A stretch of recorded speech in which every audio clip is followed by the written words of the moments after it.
मूसेवाला के करीबी शगनप्रीत ਨੂੰ ਹਾਈ ਕੋਰਟ ਤੋਂ ਰਾਹਤ ਨਹੀਂ ਮਿਲੀ ਹੈ। ਹਾਈ ਕੋਰਟ ਨੇ ਆਗਾਜ਼ ਜ਼ਮਾਨਤ ਨਹੀਂ ਦਿੱਤੀ ਹੈ ਸ਼ਗਨਪ੍ਰੀਤ ਨੂੰ। ਵਿੱਕੀ ਮਿੱਟੂ ਖੇੜਾ ਕਤਲ ਮਾਮਲੇ ਦੇ ਵਿੱਚ ਮੰਗੀ ਸੀ ਜ਼ਮਾਨਤ।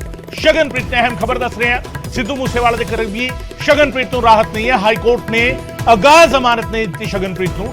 ਆਗਾਜ਼ ਜ਼ਮਾਨਤ ਲੈਣ ਦੇ ਲਈ ਭਾਰਤ ਆਣਾ ਹੋਵੇਗਾ। ਹਾਈ ਕੋਰਟ ਨੇ ਸਪਸ਼ਟ ਤੌਰ ਤੇ ਕਹਿਤਾ ਹੈ ਪੁਲਿਸ ਸ਼ਗਨਪ੍ਰੀਤ ਨੂੰ गिरफ्तार भी कर सकती है। हाई कोर्ट ने भी कहा है शगनप्रीत खिलाफ साडे कोल पुख्ता सबूत ने।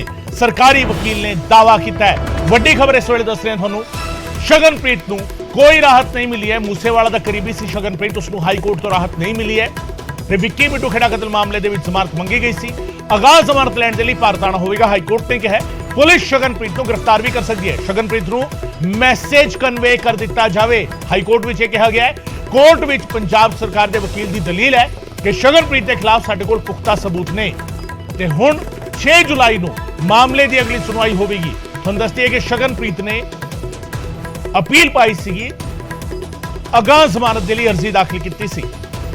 उमेश साडे सहयोगी फोनलाइन से साडे नाल जुड़ रहे हैं। उमेश शर्मा, उमेश की कुछ होया अज हाई कोर्ट दे विच? बिल्कुल मेरे नाल इस टाइम शगन के एडवोकेट ने कनिका आहूजा जी, मैं उन्होंने फोन दे रहा, तुसीं पूछ सकते हो क्योंकि शगनप्रीत को मैसेज करने वास्ते कहा गया ते मैं डायरेक्ट कनिका आहूजा जिहड़े शगनप्रीत के एडवोकेट ने उन्होंने मैं फोन ते जोड़ रहा जी।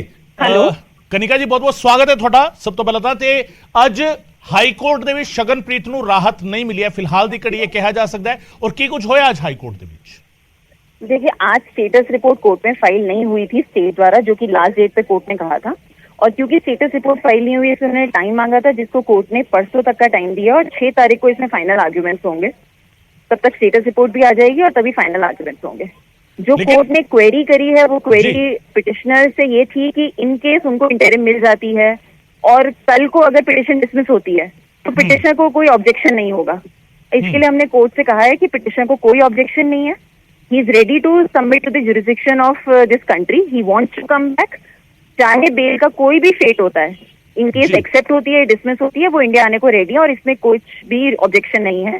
फिर भी कोर्ट ने 1 दिन का टाइम दिया कि आप पिटिशनर से स्पेसिफिक इंस्ट्रक्शंस ले लें। जी कनिका जी, एक सवाल यहाँ ये भी है, सरकारी वकील ने यह भी कहा कि उनके पास पूरे सबूत हैं शगनप्रीत के खिलाफ। देखिए, उन्होंने अभी तक स्टेटस रिपोर्ट फाइल नहीं करी है। जब तक वो स्टेटस रिपोर्ट फाइल नहीं करते तब तक क्या एविडेंस उनके पास है ऐसा कोर्ट के सामने कुछ भी रखा नहीं गया है। लेकिन उन्होंने एविडेंस के, आप अगर देखेंगे, उन्होंने डिस्क्लोजर स्टेटमेंट का है, तो डिस्क्लोजर स्टेटमेंट लॉ में इनएडमिसिबल होती हैं। तो जब स्टेटस रिपोर्ट आएगी तो इसके आर्गुमेंट्स होंगे। तो कनिका जी, शगनप्रीत की भारत वापसी कब तक हो सकती है? क्योंकि ये सारा सर्कमस्टेंसेज है जिसमें आप भी कह रही हैं कि शगनप्रीत को भी यानी पिटिशनर को भी एतराज नहीं है। अगर कल को अगर डिसमिस भी होती है तो वो पूरी प्रक्रिया में शामिल होने के लिए तैयार है। तो वापसी कब तक हो सकती है फिर?